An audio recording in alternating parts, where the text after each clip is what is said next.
Hello, everybody.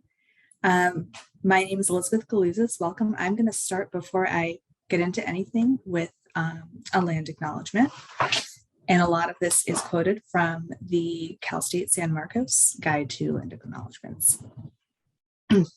A land acknowledgement is a formal statement that recognizes and respects the Indigenous peoples as traditional stewards of this land, the enduring relationship that exists between Indigenous peoples and their traditional lands. To recognize the land is an expression of gratitude and appreciation to those whose homelands you reside on, and a recognition of the original people who have been living and working on the land from time immemorial. It's important to realize the longstanding history that has brought you to reside on the lands and seek to appreciate your place within that history. Land acknowledgements do not exist in past tense or outside historical context. Colonialism is an ongoing process, and we need to build our mindfulness of our present participation. All of us today are probably coming from many different places, and all of North America is unceded land, but I know many of us are in the unceded territory of what's called California. And I want to take a moment to acknowledge and honor the original inhabitants of our various regions. I'm personally coming to you from a place now called Claremont, California, which is on the traditional unceded territory of the Tongva and Kizh peoples. Land acknowledgement by itself is a small gesture. It becomes meaningful when coupled with authentic relationship building, community participatory-based research practices, and informed intentional action. Institutions and the individuals that work and learn within their walls have an obligation to Native peoples to educate themselves in a thoughtful, responsible, and respectful way. So I encourage everyone to learn more about the land you are on, its stewards, and how you can listen to and support them. I want to point specifically to the California Indian Culture and Sovereignty Center at CSU San Marcos. Most of what I just said came directly from their land acknowledgement toolkit. So you can learn from their research projects and support their work financially, and more resources can be found in the event guide that was provided at the beginning of the event. All right, wonderful. So welcome again, everybody, to tonight's Visions and Voices event. My name is Elizabeth Galuzis, and until very recently, I was on the faculty of the USC Libraries. A central part of my work and of many library workers is supporting the research of faculty and students. Everything from providing access to resources to helping students evaluate information. But Western academic culture, the context these efforts operate within, is built upon very specific methods, ideas, and standards of research and knowledge. And these methods, ideas, and standards are inextricable from colonialism and white supremacy. After reading Research is Ceremony, Indigenous Research Methods, a book by our panelist, Sean Wilson, I couldn't stop thinking about how narrowly defined research is, and how Sean pointed out that the pillars of academic research in many disciplines, anonymity, the assumption of self-interest as bias, were completely antithetical to the principles and practices of many Indigenous communities. In higher education and in the libraries, we talk a lot about creating welcoming and inclusive spaces for all kinds of people. But there are structural barriers and challenges that are built into even the ways that we define words like knowledge and research. And our panelists are going to dive deeply into those challenges. This panel is called Decolonizing Research, and decolonize is a word that pops up a lot nowadays. And like land acknowledgements, its meaning and impact are directly proportional to the amount of care and relationship put into it. I'm under no illusions that this panel will succeed in decolonizing research, but I do hope that it gives us some new ways of thinking about the tacit processes and structures of higher education, of research, libraries, and archives, which many of us participate in every day. And I hope it leads us to challenge and make change in our own spheres of influence. So now I'm going to introduce our panelists. I'm incredibly grateful to this group of people that I've gotten to know over the past year. You've all been very generous with your time, knowledge, and honesty in enrolling with all the changes that this year brought. I also want to take this opportunity to thank Susie Norshot for taking over the work of this panel when I left USC, and also Marie Wren-Velez at Visions and Voices, and Tyson Gaskell and Patty Johnson at USC Libraries. Okay, so now I'm going to introduce our panelists just so we can get right to the good stuff. I'm going to start with Dr. Chris Finley. Dr. Chris Finley is a member of the Colville Confederated Tribes, and her nation is in Eastern Washington State. She received her doctorate degree in American culture at the University of Michigan in 2012. Dr. Finley is a co-editor and contributor to Queer Indigenous Studies, Interventions in Theory, Politics, and Literature from the University of Arizona Press, 2011. Her current work examines the decolonizing possibilities of a sex-positive pedagogy, building maroon intellectual communities between marginalized communities, and critically analyzes sexualized images of Indigenous peoples in popular culture and film. Presently, she is an assistant professor in American Studies and Ethnicity at the University of Southern California and teaches Native Studies, Ethnicity and Film, and Race, Gender, and Sexuality Studies, or courses, excuse me. All right, so Rebecca Hernandez, PhD, is Warm Springs Mescalero Apache and is the new community archivist at the UC Santa Cruz University Library, where she will partner with local stakeholders to promote the acquisition, preservation, and use of archival materials that document the communities of Santa Cruz County. She will employ a variety of community-centered approaches to the work, including, but not limited to, developing and advising on oral history projects, pursuing post-custodial collection models, and conducting community outreach. So she's a graduate of the UCLA American Indian Studies program and earned her PhD in American Studies at the University of New Mexico. Dr. Lorraine Roy is Anishinaabe, enrolled on the White Earth Reservation, a member of the Minnesota Chippewa tribe. She's a professor in the School of Information at the University of Texas at Austin, teaching public libraries, reference, and library instruction and information literacy graduate courses. She's an adjunct for the University of Hawaii at Manoa, where she teaches a graduate course on Indigenous librarianship. She serves on boards for a number of projects, including the Library of Congress Literacy Awards and the National Native American Boarding School Healing Coalition. She was president of the American Indian Library Association and the American Library Association. She received the American Indian Library Association 2015 Distinguished Award, the 2014 Distinguished Alumna Award at the University of Illinois Urbana-Champaign, and many, many other awards, which you will see in her biography. She is an inaugural member of the UT Austin Distinguished Service Academy. She's given over 700 presentations and has over 200 publications, including 10 co-edited books. And finally, Dr. Sean Wilson is from Opaskwayak Cree Nation in northern Manitoba, Canada, but currently lives on Syilx territory in British Columbia. He's an associate professor in Indigenous Studies at the University of British Columbia, Okanagan, and an adjunct professor of Indigenous Knowledge at Nebe College of Indigenous Australian Peoples at Southern Cross University in Australia. Through working with Indigenous people internationally, Sean has applied Indigenous philosophy within the context of Indigenous education, health, and counselor education. In addition to further articulating Indigenous philosophies and research paradigms, his research focuses on the interrelated concepts of identity, health and healing, culture, and well-being. His 2008 book, Research as Ceremony, Indigenous Research Methods, is often cited for bridging understanding between traditional Indigenous knowledges and Western academia. He's on the editorial boards of several journals and the board of directors for the Tapestry Institute, and the co-editor of Research and Reconciliation, Unsettling Ways of Knowing Through Indigenous Relationships. So that's the last you're going to hear from me tonight. I'm going to turn it over to Sean and our panelists. And I want to note that the panel will talk for about until 7 o'clock, when we'll have some time for Q&A, and I'll be moderating the Q&A through the Q&A mechanism here on Zoom.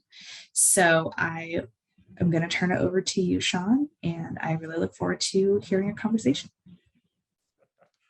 Thanks. Yeah, thanks for the great introduction. And once again, I want to acknowledge that I'm here on Syilx territory in the Okanagan, beautiful part of British Columbia. So I am going to hopefully not do a death by PowerPoint, but at least share a few PowerPoint slides just to get the conversation rolling amongst all of us. That's often the hardest part of a conversation, is who's going to get the ball rolling. So I just thought I'd come up with a few different ideas that we could start to think about.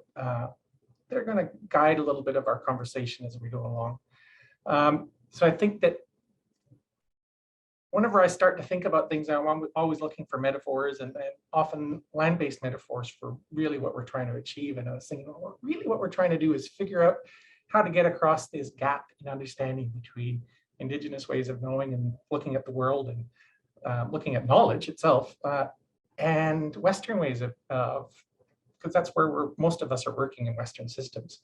So how do we get across this gap here? And I thought, well, so that's what we're kind of looking at. And I thought, well, maybe why don't we use this little bridge? So there's like you can see maybe a log going across the water there. So that we'll use that to hopefully build a way of getting from one side of this to the other without falling in the freezing water underneath. And I think that's something we have to be conscious of also, is that there's fast moving water. So there's a lot of thin ice that we're kind of going to be skating around, and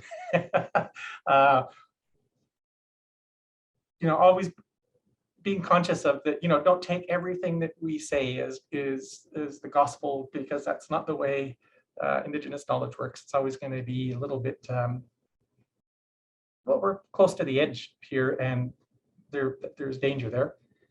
All right, so I wanted to just think a little bit about some of the things that we use when we're starting to talk about knowledge, because even our words themselves, and the way that we use our words, and the way that we use language, the way that we go about discussing things, really involves a whole lot of symbols, and how we go about transmitting our knowledge involves a lot of symbols, and that those are really just capture patterns of how we do things, whether it's through our language or through our writing or whatever. It's really just a way of capturing different patterns in how our knowledge is evolving. All right, so a lot of Western knowledge is really content heavy, right? So it's like when you look at patterns of Western knowledge, usually they look like really dense, whole lot of words, right?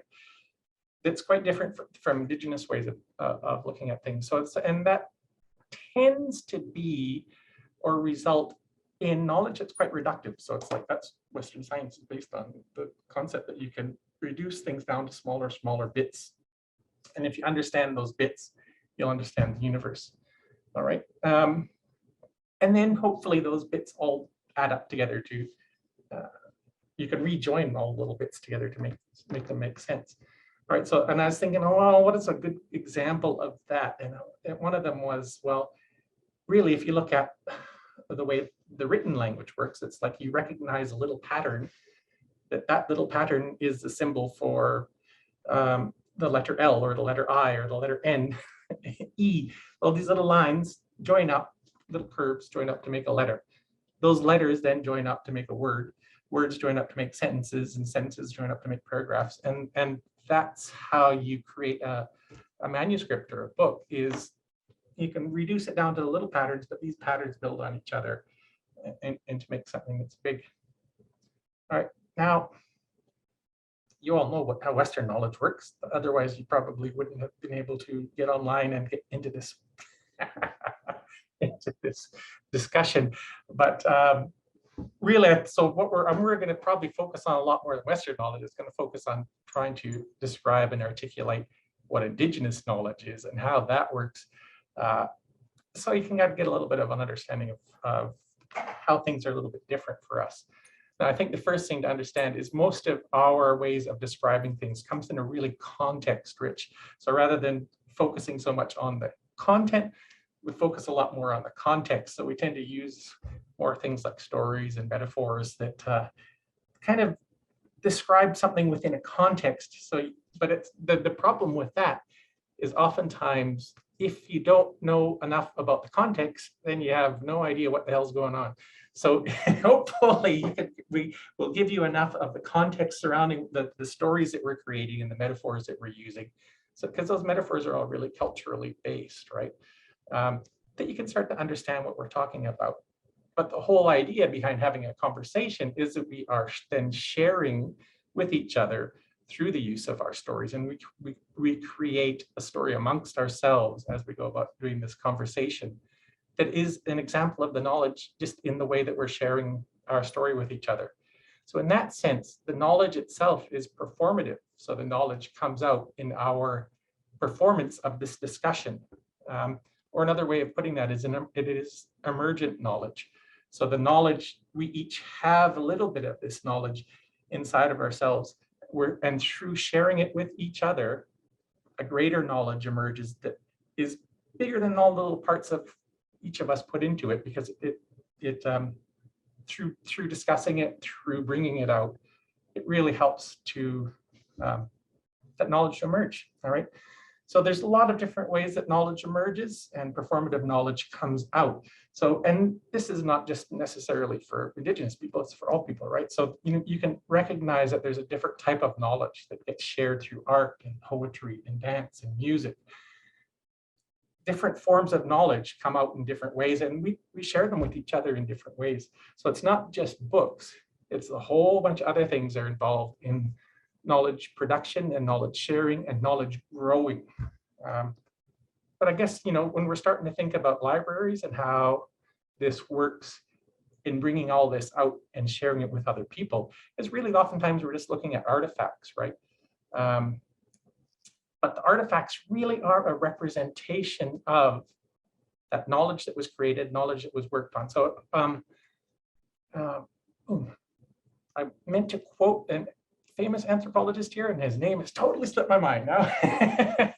But one of the things that also I'll say the quote, and just apologies, and those of you that know who this is that said it can probably put it in the chat box for me, but it is saying that it's not what our hands make, but what makes our hands move is really what we're talking about. So the artifacts are the, what we make, but oftentimes what's more interesting for us is what makes our hands move.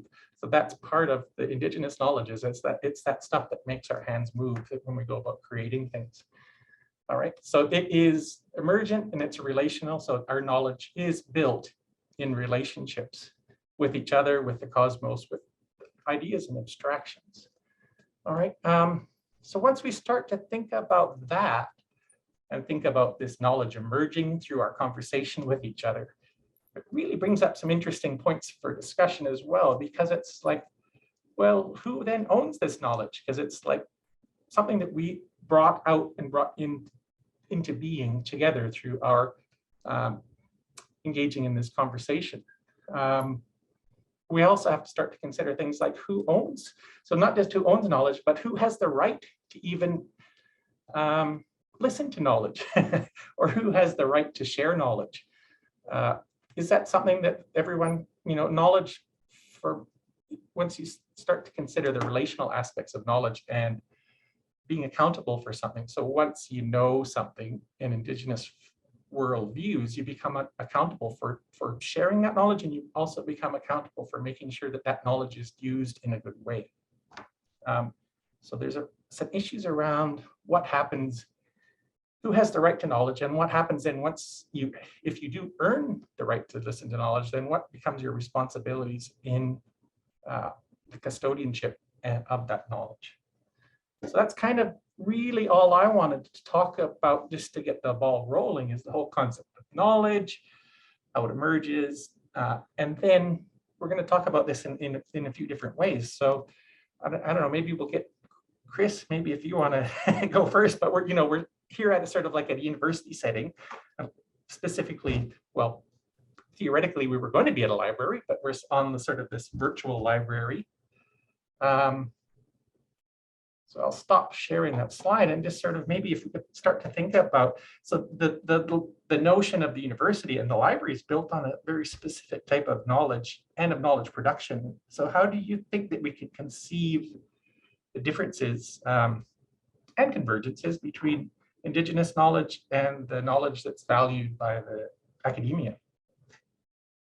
Well, thank you so much, Sean, for your introduction to that, to thinking about Indigenous knowledge production in a very different way. And, it's funny, I had this like really particular answer to this question, like, settler knowledge is like dead knowledge. And I just wanted to really ream settler colonialism. But what I was thinking about when we all got together, because we've been having these conversations for a year together.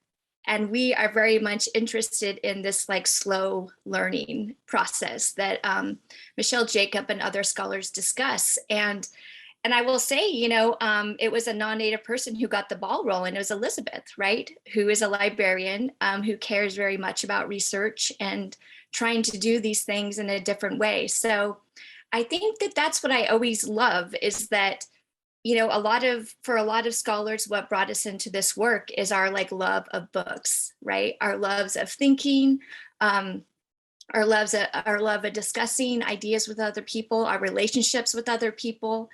And the fact that we are in this, in a library, which I also used to love, I still love libraries, but I'm obviously more critical of them now, that we can still have these conversations and start, thinking about ways to maneuver and do something different, in the libraries. And obviously we have a librarian, within our group here too, who is actually already doing that kind of work. And that's what I love is if we start not, if we don't think about the library or settler knowledge as being always like so pressed against us, that there always are these cracks and fissures and explosions of things that are happening all over the place. And those are the places I look, right? Because I want to be free and I want to write for Indigenous people and I want to write decolonize, prose. So that's what I want to look for instead of just thinking about how oppressed I am all the time. So thank you, Sean. Well, I think we can sort of, if anyone wants to jump in on these anytime, I think that's fine. So we have sort of some prompts to get the ball rolling, but if anyone, wants to build off what Chris had to say, that's go for it. Or not. I got another prompt if you want. Well, I'll chime in quickly. And I want to say that I am coming to you all from Santa Cruz, California, the traditional homelands of the Amamutsan tribal band. I just like to share that I think that love of learning, Chris, that you mentioned, and just the opportunity, the privilege we have as scholars to spend so much time thinking and to always be reminded that we are in a place of privilege, even though we're Native people and we're few in the academy, we still have this amazing place to be and to share and also to reflect, right? So while we're working toward decolonizing spaces, that's really what it's about. It's about what kind of legacy do we want to leave as the scholars of today who are going to be, right? People are going to look back 50 to 100 years from now and say, wow, those folks were really, they had a lot to grapple with. How did they do it? Why did they do it the way they did it? How well was it received or not received? And why was it even necessary? Because, hopefully by the time 100 years from now, it will seem strange that we had to have these conversations about decolonizing. That's of course the dream, the hope, right? But that's what I wanted to share, that I think a big part of being successful in decolonizing is being conscientious about what we're thinking about and contributing in our own work. Oh, thank you. It's been such a pleasure to get to know these folks a little bit, and you can tell the conversations may be planned and then they go all over the place, and they're all great, enriching experiences. And we got to see Sean in Australia for a while, and now he's back over here on Turtle Island. So we've all, I know that I've grown to these contacts. And your comments reflect on a lot of things that I thought I might say, or things I've been reflecting on as we got closer to this night. Indigenous knowledge and information studies, of course, exist separately. Indigenous knowledge and institutions do have some overlap, and often this is seen in what we might call traditional cultural expressions. But you can find Indigenous knowledge in just everyday world. Humor, gathering, food items, cooking, ghost stories, the things that make us Indigenous people. TCE, traditional cultural expressions, their representations, we might see these in these GLAMs, these galleries, libraries, archives, and museums, but they all have a story of how they got there. Many paths, some of those paths have been painful, some of them have been disreputable. So we have all these items, objects, thoughts that may have their own power, and yet they're storied in a place full of rules. And this is where librarianship comes in. So libraries, archives, museums, places of privilege, places of power, but not neutral. And there are rules that archivists and librarians know. They employ them and they enforce them. This is seen in the records that archivists and librarians create to record, records to record details about traditional cultural expression. So like data and metadata, you have records that record. You have archives now more than a storage place, libraries more than a warehouse. We make them living, and that's kind of our responsibility now. This is where we're going. Make them living, a living archive. I've also heard references to different kinds of rules or protocols. The only people I know besides the military that use the word protocol are Indigenous people. You know, how to behave, what's the etiquette for behavior. But I also think of these phrases that come in when we think about Native people and access and use, ownership. We have Indigenous right of reply. Now, can we imagine a creative space, a library archive that allows, permits, welcomes, encourages Indigenous right of reply? Let the Indigenous creators of material, of traditional culture expression, reply to what the library has on record. For example, the right to be forgotten. We don't have to tell everybody everything. Although people hate being told no, but we have to remember that Indigenous people have the right to be forgotten. Does everything need to be kept? And I'll tell one little story, then I'll pass it back to Sean. I was at the University of Hawaii at Manoa when the first year they had this gathering on, they call it on Hawaii Librarianship, Lokele Na'au.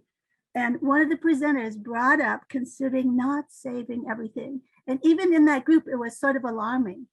This presenter was an archivist on the island of Molokai, and he was talking about the life stories of the people who were living there, including those who were there because they had Hansen's disease. So do we permit stories, objects, materials, traditional cultural expressions, the right not to be kept? Does everything have to be kept? So these are big questions.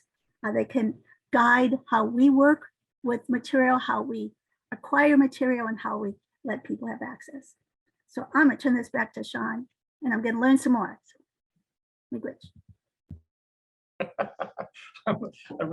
I learned something like every time anyone talks, I'm just like, oh wow, this is so cool. And it's like leads me into like three different, my brain is just starting to go, trying to think of all these different things, because everything you say kind of leads to making more and more connections between things. So it's kind of like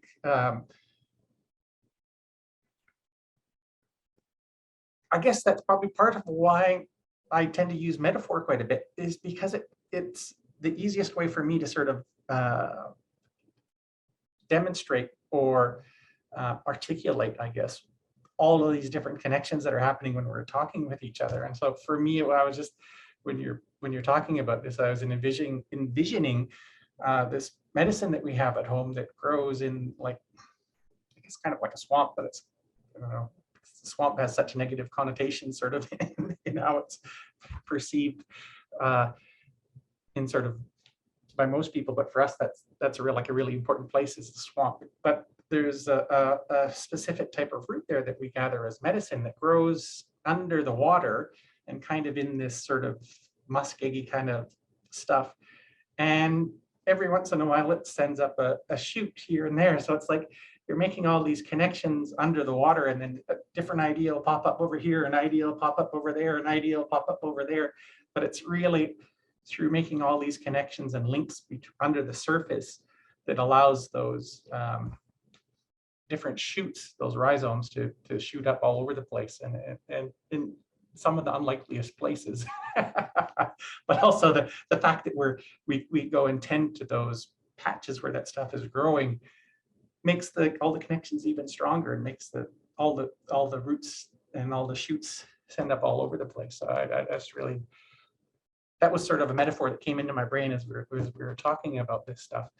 And I think that's, when we start to think about how knowledge can get stored, and to me, part of what we're thinking about is, if I link that back to sort of what Chris was talking about, and how emotion is part of this, and how for a lot of us, it's love of books, and it's love of ideas, and love of this building knowledge, love of playing with ideas and seeing where they grow is an incredibly important part of knowledge production. But also, that's some of that love is why we don't want to let go of some things sometimes that need to be let go of.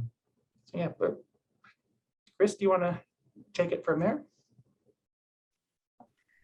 Well, and I also think, and it's a result of all these conversations we've had and conversations I've had with a lot of other people too, is that we're not in this alone. Like you're saying, you're talking about all these connections that we have with each other. And I think that that is beautiful, and that we all shoot up in different ways. Like none of us, like not even us right here, we don't all agree on whatever. And I think that's amazing, because that's one of the things that has been told about Indigenous people, is that we all like think the same way, or that we're dead, or any of these, number of things, that are a part of the idea of Indigenous people, that we've disappeared. And a lot of times when we think about like protocols or, decolonizing knowledge, I think people often think, oh, well, these are things I don't get to do anymore. And as we're saying, yeah, you shouldn't probably do those things. But also this can be very generative, right? Because there can be other things you can do, other ways you can know, other ways you can learn. And, why don't you ask one of us, like, hey, what do we think? What do we want to have here? Because I also think that all of these things can be very generative, and of course, I always think about Audra Simpson's idea of ethnographic refusal. And I presented a lot of work where I'm like, I'm not going to tell you about Sacagawea, but I'm going to be very critical of how settlers have made up these stories about her. And let me tell you, people hate that. Non-Native people really hate that. Historians especially hate that. But I find that those discussions, and even just having that conversation, is actually really productive, right? And can, at least lead people to questioning, like, the archives, right? Who gets to be in the archives? How are different people like represented in the archives? Because that is like very much like one of the big vaults of settler knowledge, right? So, and I just think that, so I like thinking about it like that too, right? It's not just always restrictive, even though, a lot of us love refusal, but it also could be very generative too.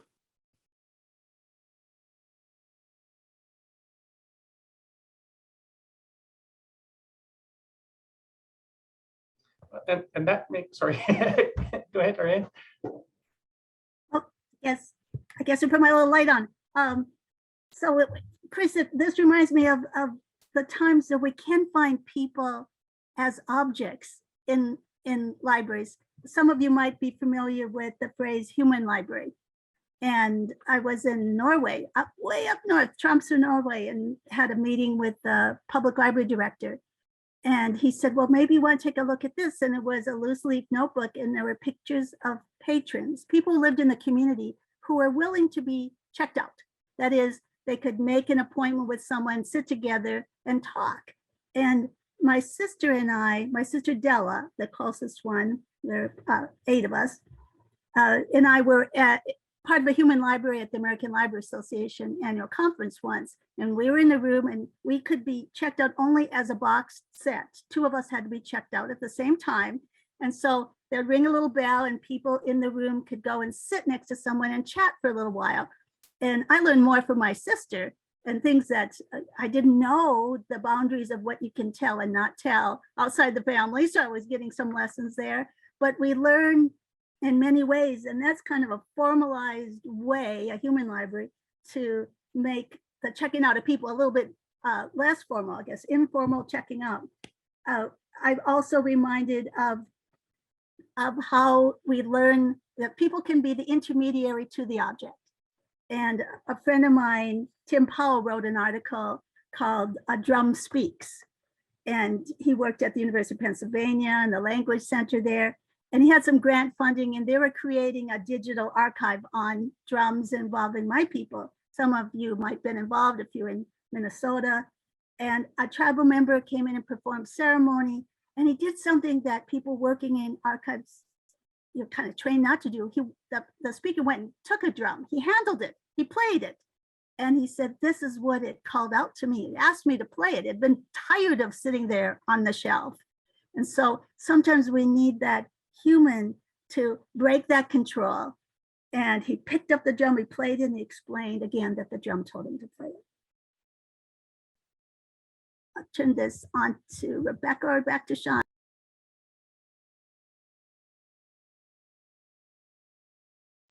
Well, I'd like to come back to what was mentioned by you, Sean, early, which is, who has the right to knowledge? And, there are a lot of Native people who believe it should only be people in their own community that have access to the information about their community, right? So there are some amazing projects going on where communities are relearning their language, for example, and only tribal members can access those records and learn the language and access information, et cetera, or learn about medicine ways. And then there are folks that, so that's one perspective, and I think it's a really important one. But when we talk about the right to knowledge, I say to folks that when I talk to them about their interest in studying American Indians is there's enough in archives that you could build your entire career just on what's available already. You don't necessarily have to go out and start from scratch, right? And in a way, that would be such a beautiful thing to do for some of the young scholars that are on this call tonight, to think about how can I pull from what's already there and write about why are these things consistently found, right? That's what my work was all about.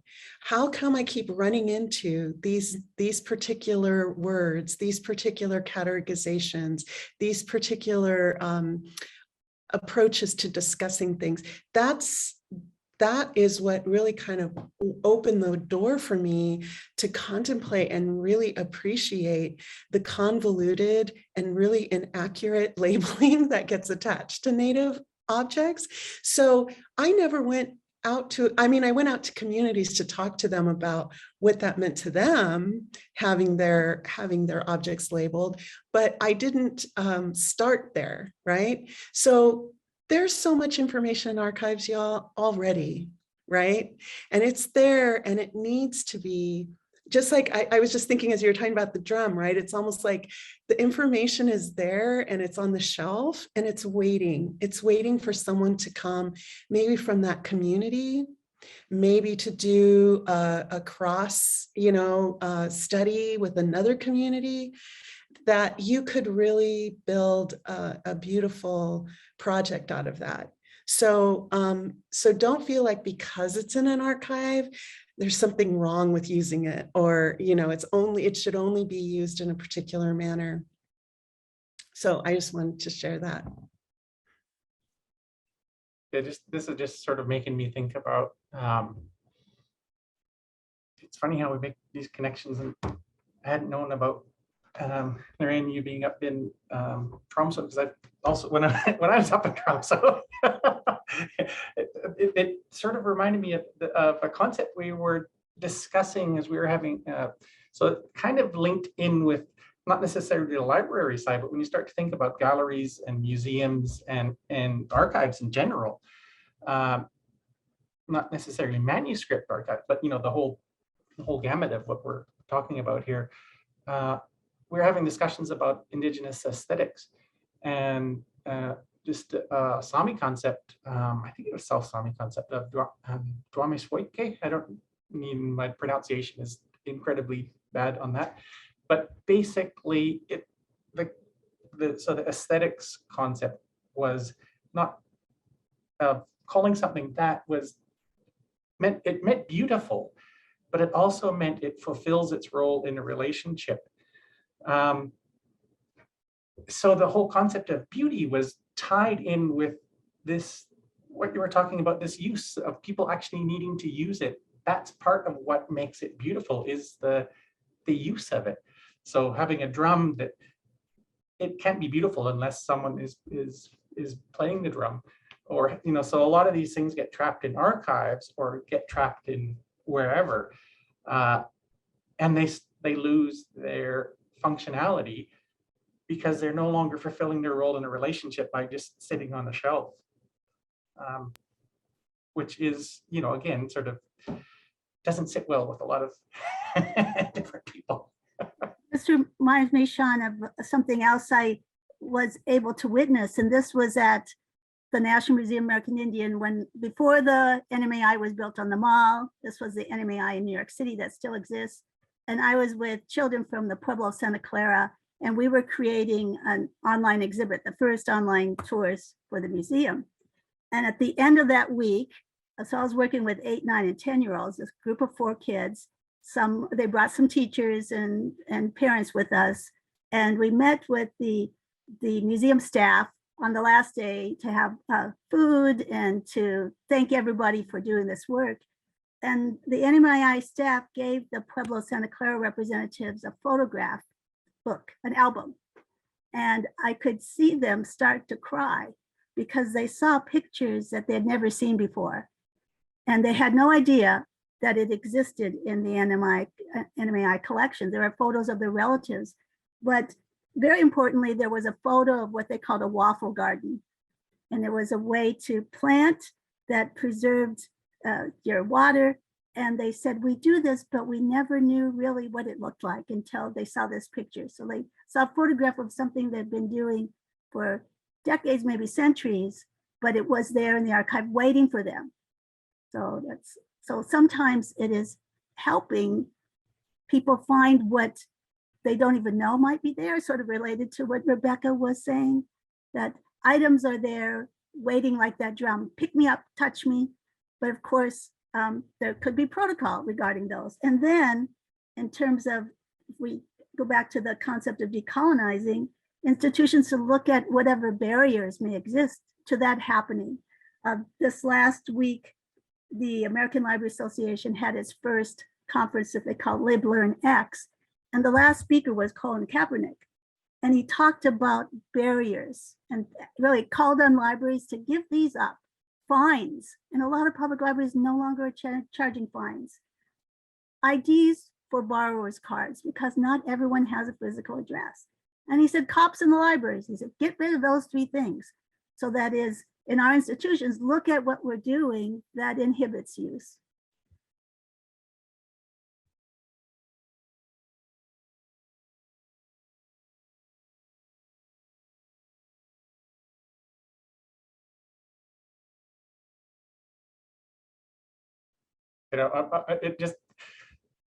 It's funny how I'm conscious of also, like, when you do cross-cultural communication, it's like probably when we're sitting here, we probably just sit here and think for a while, right? And it's like, that's a good point. And we'd all probably just sit here and be quiet for like a couple of minutes while we're digesting what's been said so far. But I'm very conscious of now that when we are working cross-culturally, it's like a lot of people in the audience wouldn't know what the heck was going on if we were to sit here and think for a minute.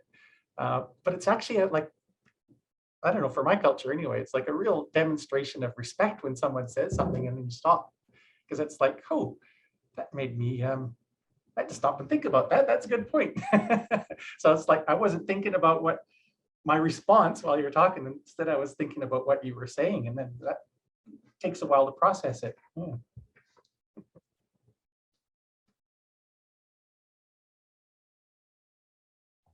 That relates to, I think Chris brought up the notion of time.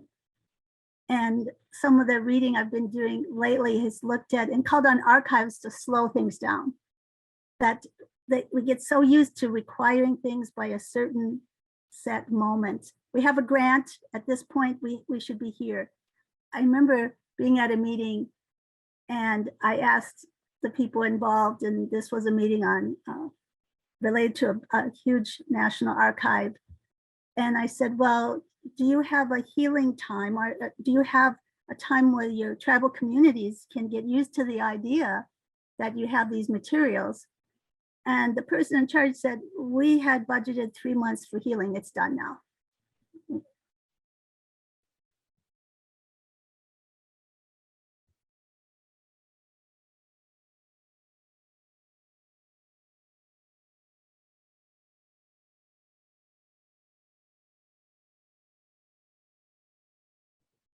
Chris, do you want to sort of maybe I'm just bringing it back, circling back to this concept of slow learning. Actually, I think it was you that brought that up, but I can't remember if it was or not.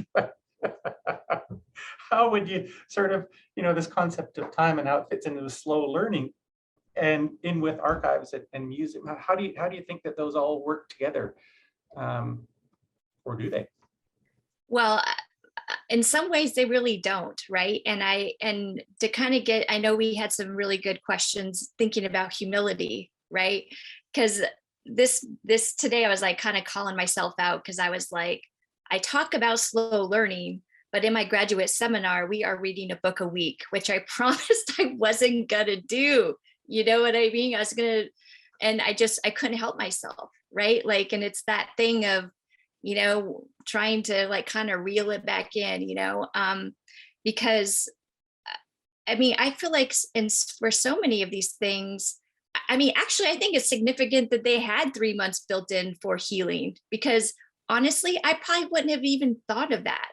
And even though, but then, it sounds like kind of, you're like, because the healing is constant in so many ways. And sometimes when we do research, and, I talk about sexual violence, against Native women. I talk about very deep and hard things that my work does require a lot of time, because it really is so much about, I have to be really like spiritually centered to do that kind of work, because I also don't want to just talk about victimization. I also want to really go from a survivor's point of view on these things. And that work is really hard to dive into and then to come back, and go to the grocery store. I wish I was one of those Indians that was like, had a garden or something, but I'm not. So, but and I just feel like there's so many ways where I do talk about some theories, and then it's so hard to practice those in my own life, right? The being slow, the being gentle, and I actually think it's really good to kind of share those struggles, like, with students, to kind of be like, hey, I'm trying, but, ultimately this might fail miserably, or we can do something different, right? It's not like we have to stay on this course. Like, let's see how this goes, and really try to build in these days where, hey, we might all just need to take a break, or whatever we need to do, because I also think that can be very much part of, the syllabus, our own work, all of these different things, just to be like, I am not the person who knows everything. And I really want to try to learn these things with you. And how can we best learn these things together? And really to take that time to like listen, right? Because, obviously I can talk a lot, but the listening is actually the most important part of all of that.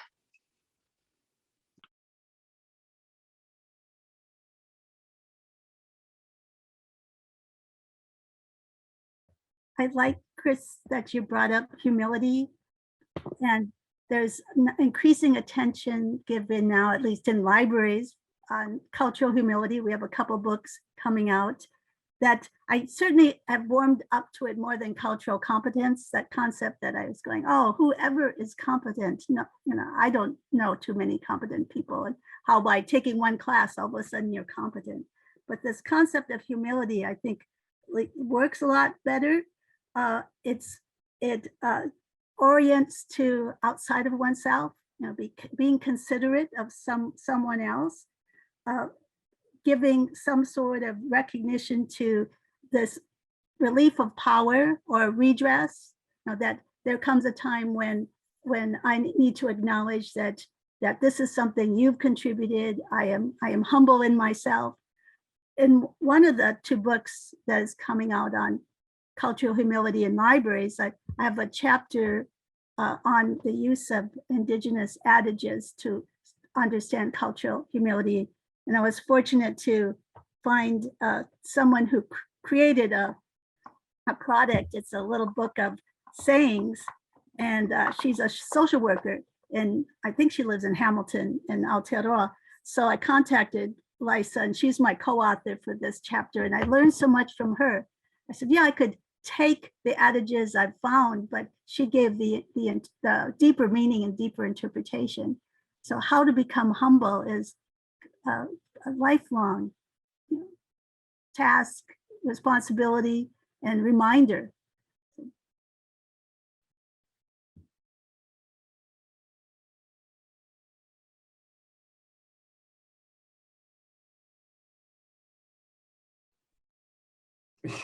That's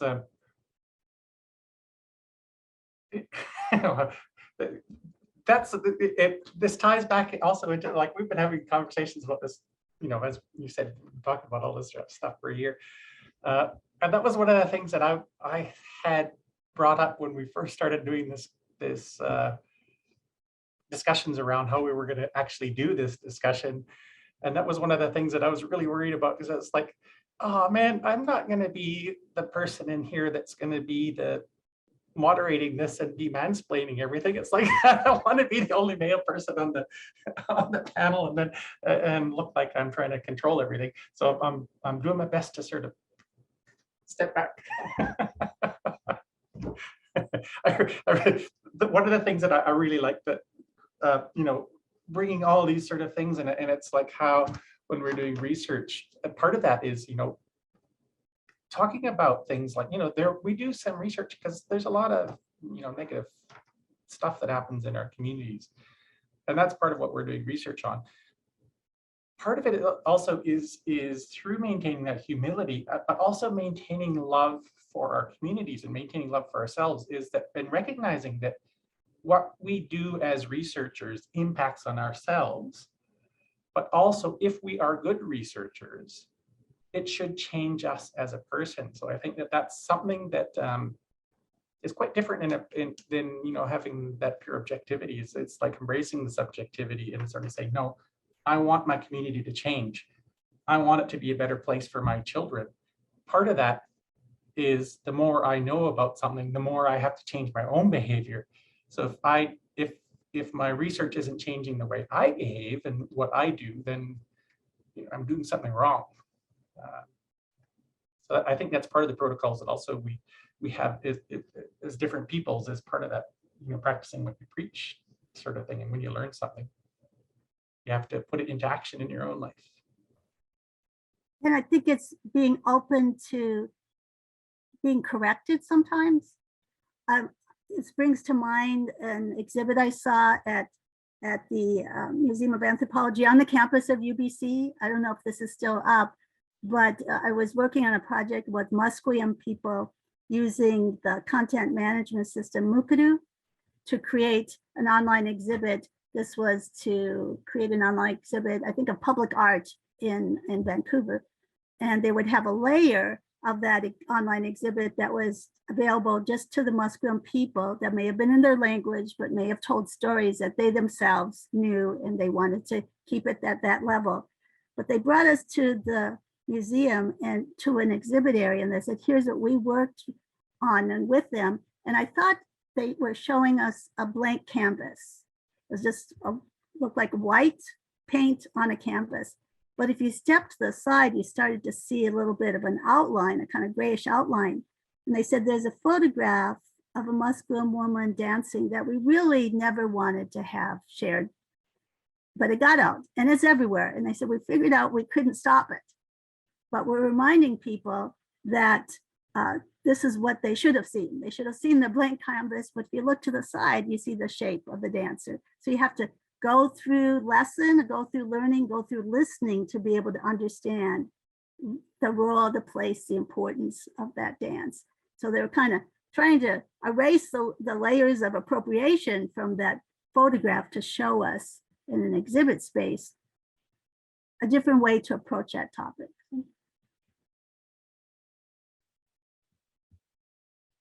And coming back to what you just shared, Sean, that, you know, as I've been thinking through what folks are sharing, is that we don't want to replicate the things that scholars have done before us, right? But we also need to be really grounded in our commitment to that on a daily basis. It's not like, oh, I'm Native, so then I'm not going to make any mistakes around what I produce just by virtue of being Native. No, we've all been educated in a Western educational system that, all taught us methodologies and taught us different ways to approach our work. And we've been bombarded our whole lives with a particular way in which things should be done. And in order for it to be considered good research, it has to contain certain things, right?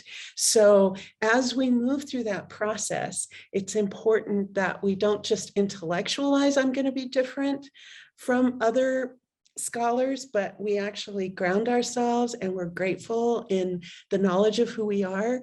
And we just, like you said, just turn the dial just a little bit is a huge accomplishment as far as helping our people move along, right? We don't have to be in our lifetime, some amazing, right? I mean, it's like every little step toward justice in what we are sharing, like the kind of justice we can see happen as a result of our work. We may not see it in our lifetime, but somebody's going to read it and they're going to learn from it. And that's what I think, in my opinion, really good scholarship from Native people should be doing. So I wanted to share that after the comment you made.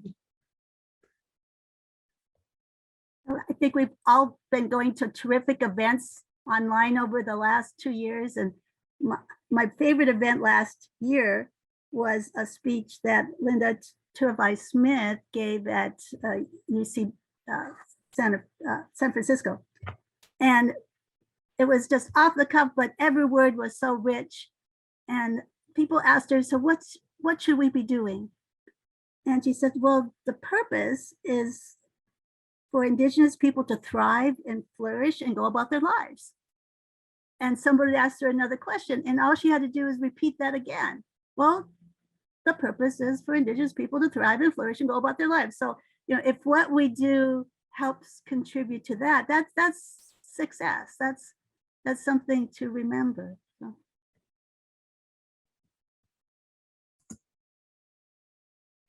So this is the disembodied voice of Elizabeth here. Panel, are you ready for some questions, or do you want to wait a little bit? No, I just want to mention we have a lot of questions, so we're not going to get to all of them, but I'm going to pick and choose a few to read. So this one comes from Sean. When we think about intertwining of Black and Indigenous lives, especially when colonizers brought Black folks over here, do you think any of this could be shared culture? Definitely, and I think that when you start to think about it, that all people are Indigenous to somewhere. One of the elders that I've worked with in Australia, who's passed on now, but he used to always say, "Well, just give them 1,000 years; they'll be Indigenous to here too." So I like that. It's kind of important if you have like 1,000-year plan, maybe. So that ties back to what you were just talking about. And I think it was Leonie Fihama who sort of brought this concept up for me. It's like, here's our 1,000-year plan. It kind of takes a little bit of the pressure off that you don't have to do everything today. But what you do is you set the ball rolling in the right direction, or you take a few steps in the right direction. That steps in the right direction, if we are all working towards living in a loving environment, in a cosmos that's built out of love and is built out of us recognizing all the relationships around us and being accountable to all those relationships and making sure that things are working harmoniously, that will, it's going to make the world a better place for humans, but it will also indigenize everyone. Because if everyone acted that way, I think Indigenous ways of doing really would save the world if everyone would remember their Indigenous roots and be a bit more accountable to their Indigenous traditions from their homeland. I don't know if that answered the question or not, but I think they're totally related. Yeah. I saw a reference I was reading today, and it was really on the role of the archive, you could say library, and it was repatriating love to the ancestors. So if you, as you work with the content, you're actually repatriating love.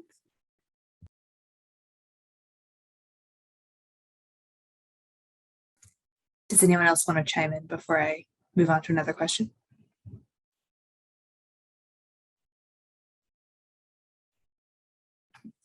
Okay, this is sort of related to what you just said, Lorene. So I'm going to read this question from Sarah. I was curious if anyone knew if there were any initiatives currently to return Indigenous artifacts to the rightful communities. I can't imagine how it must feel to see sacred items held hostage on the assumption that colonizers can take care of them better than their actual owners. Well, that was what NAGPRO is all about. That was the big thing that 20 years ago, right? The Native American Graves Protection and Repatriation Act.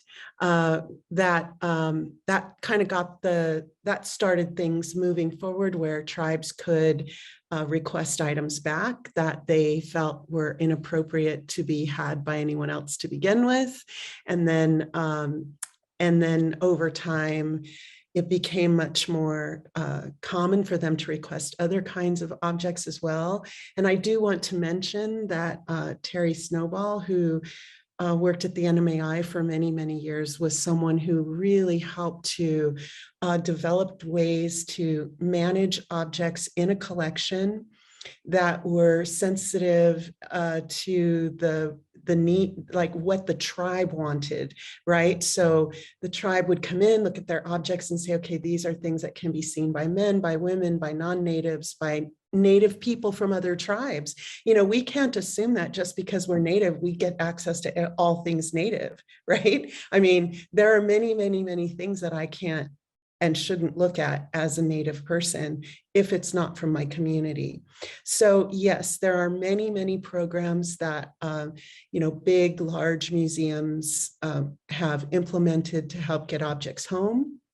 And then there are many tribes who've created relationships with museums and other institutions, where, including universities, where the objects stay there, but they come to visit the objects, they come to feed the objects, they sing to the objects, because they know that in those spaces, perhaps they have they're going to be maintained. And if they take them home, they're not really sure what to do with them, because many of them have been treated with chemicals and other dangerous you know, just they're not safe. In other words, due to the fact that they've been treated with chemicals or unknown things that could hurt people if they're not in the right kind of facility. So hope that answers. Terry and I were on the same project about 8 years ago with the Fetzer Institute. I don't know if you ever talked about that. The Fetzer Institute gathered about 187, what they called us, counselors. We were on different councils of 10 people, and we helped plan the global gathering to love and forgiveness that took place in Assisi, Italy. But each of the councils was also given $1 million to spend on advancing love and forgiveness in our professional areas. So that's where I got the money to work with the Musqueam people, gave it to that group or the team.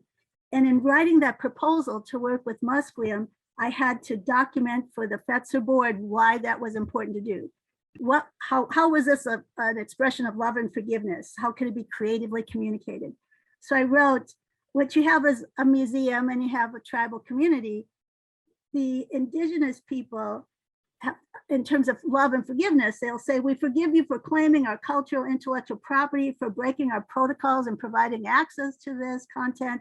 Thank you for taking care of it.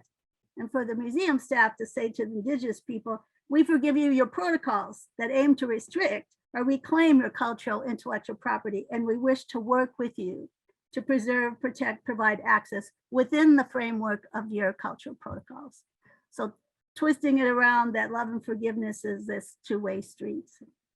But I remember Terry from those days with Fetzer, yeah.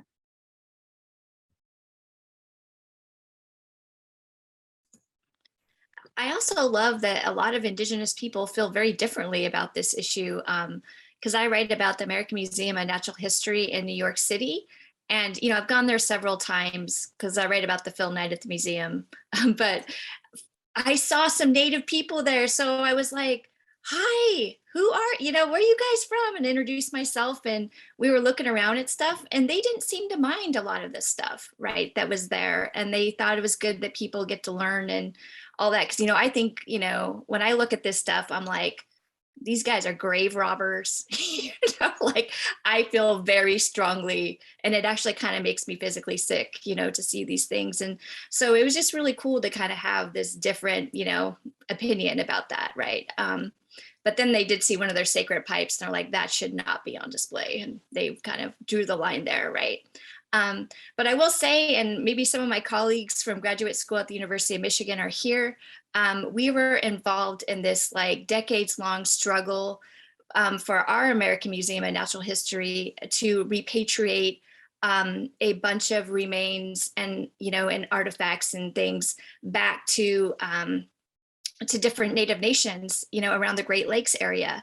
And, it was really cool because we won that struggle, because, sometimes Indians win, right? And but I also want to make it very clear, it was like graduate students, it was faculty, it was definitely the community that wanted us to do it. And it had been going on for decades, right? It's not that we just showed up and won. It was a long, long struggle. And so that sometimes that those things can happen. And I think that it's really exciting to, just be reminded of that too. I had a student on a summer internship at the Smithsonian, and all the interns were brought to tours through the different museums, and they went to the museum you mentioned, and a curator was there. They went into his office, and he opened up a drawer, and he had human remains in the drawer, and he started juggling them. And my student was the other kind of Indian. He was from Kerala, India, and he said the interns cried and they left the room. He said he stayed there because it wasn't part of his protocol. He said somebody had to witness what was going to happen. So you can adopt the temperament of where you work. And this might relate to why the staff there were not bothered by certain things.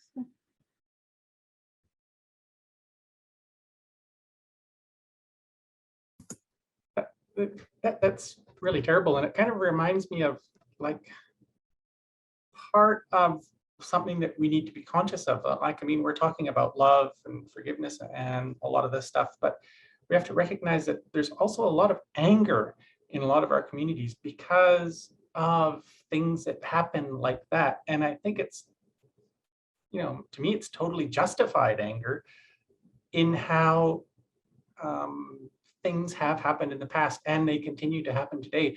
And I think that that's one thing that I kind of have a problem with talking about decolonization, is it's kind of like this sort of thing, oh yeah, we have to stop what happened back then or recover from what happened back then.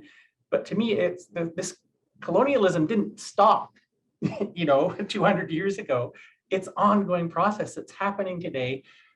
Graves are being robbed today. Artifacts are being used inappropriately today.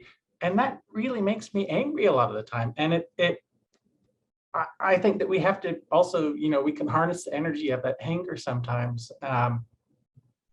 Hopefully we can do something about it. And to me, that's what the decolonization is about. It's like changing those systems and structures that are in place today so that those things don't happen. It's not about,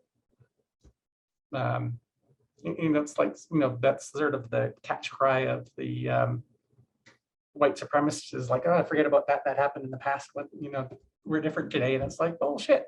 I call bullshit on that. I'm angry about what's happening today. We need to stop the systemic destruction of our cultural property and our actual physical remains today.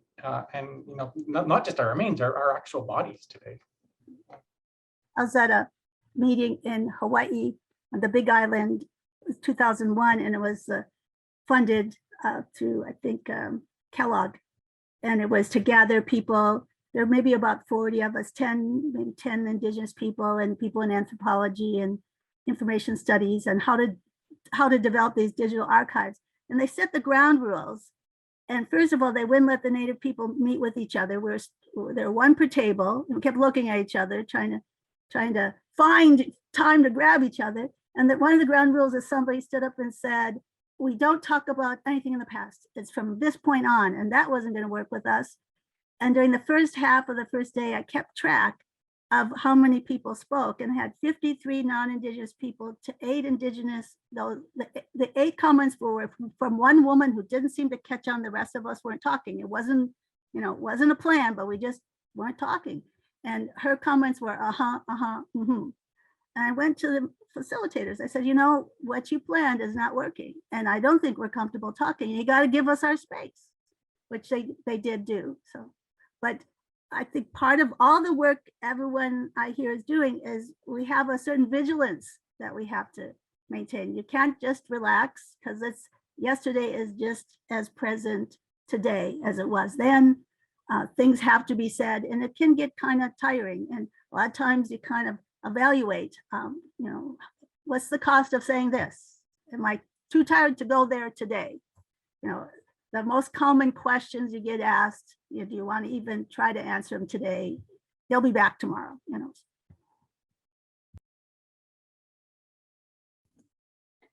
I think that's a perfect note to end on. I don't want to get into another question that we don't have enough time to address, but there is one question that I think might be sort of quick, and Lorraine, maybe you can put this in the chat. Someone wanted to know the title of the book you mentioned. I think you mentioned a bunch of books, but maybe they're the ones that you said are forthcoming. So that would be great. And I wanted to give a little space if anyone wanted to say anything in closing. I also, if you want pictures of items, I love a poem by Hyde Erdrich, and it's from the object's point of view.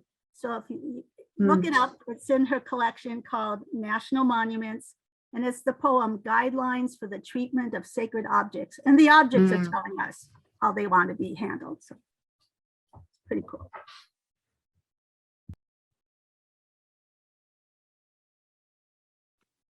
You were fantastic, Elizabeth.